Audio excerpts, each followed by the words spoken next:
Welcome to Disney's Magic of Storytelling podcast, sponsored by WakeMed Children's, because inside every child is a story waiting to be told. Our storyteller is ABC 11 news anchor Joel Brown. The case of the disappearing Easter eggs.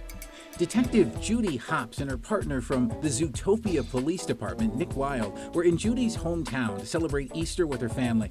Officer Clawhauser, having never been to Bunnyboro before, went along as well. Together, the three friends hid chocolate, Easter eggs for all the children in Bunnyboro to find.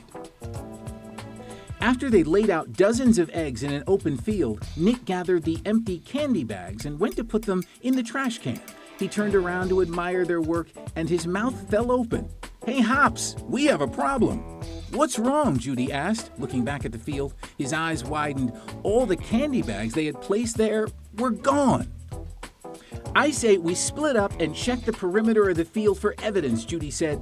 "Call out if you find anything. We're going to find those missing eggs."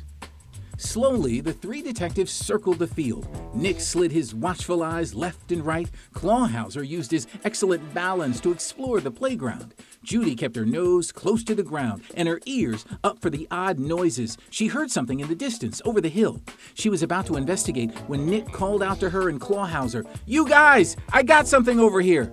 It was a trail of bear prints. "Good work," Judy said. "Why don't you guys follow them? I heard something over the hill I want to check out." So Clawhauser and Nick followed the trail into the woods. Soon they found themselves at the door of a cozy cottage. Nick stepped forward and knocked on the door. "ZPD, we'd like to ask you a few questions." A family of bears answered the door. "Can I help you?" the father bear asked.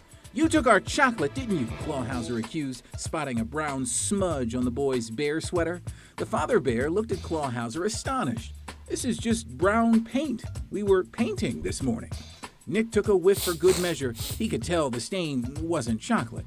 "Plus, we wouldn't have done that," the little girl bear said. "Me and my brother are allergic to chocolate." "Thank you," Nick told them. "You've been very helpful." Meanwhile, Judy arrived at the top of the hill and found a brand new basketball court on the other side. Several giraffes in green and blue were finishing up a game and preparing to leave. Judy introduced herself, showing one of the giraffes her ZPD badge. She was hoping the giraffe could answer a few questions about the investigation. "Did you happen to notice chocolate eggs at the field over there?" Judy asked. "Oh, yes," the giraffe said. "Did you happen to see the chocolate disappear?" Judy continued. "I did, actually," the giraffe answered. "All of the eggs just suddenly sank into the ground." Judy was confused. "How could that be?" "I'm not sure, but I can see from here that none of the eggs you hid in the trees disappeared," the giraffe replied, directing Judy's attention to the back of the field.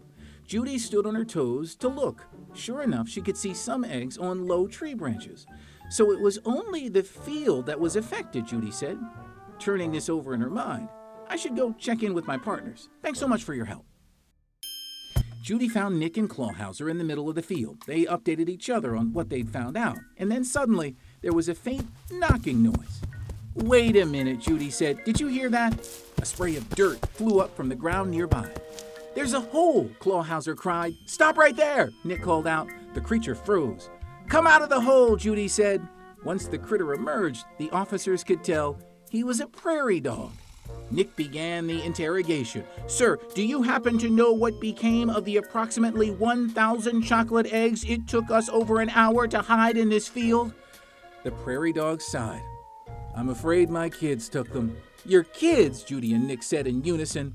"Well, yes, and my nieces and nephews," the prairie dog replied.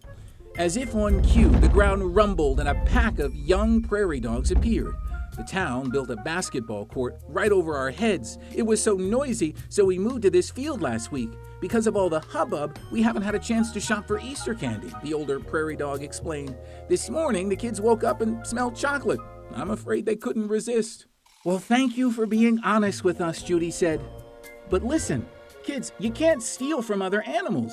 I'm afraid we have to hand down some sort of punishment," Nick said, hiding a smile. "I think community service is appropriate," Judy said. "Community service is helping out in your neighborhood to make life better for animals around you. Today, I think we'll start with you kids helping us hide more eggs in the field." "Hey, Carrots," Nick whispered to Judy a little while later. "I bought one extra bag for you and me and Clawhauser to split." Judy looked around. Where's Clawhauser? They found him in the truck, shoveling the last of the eggs into his mouth. That chocolate was for all of us, Nick cried. Sorry. Clawhauser stopped chewing. I guess I gotta go do community service.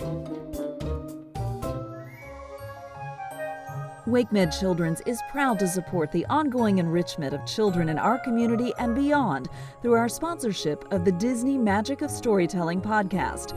To learn more about WakeMed Children's, please visit kids.wakemed.org.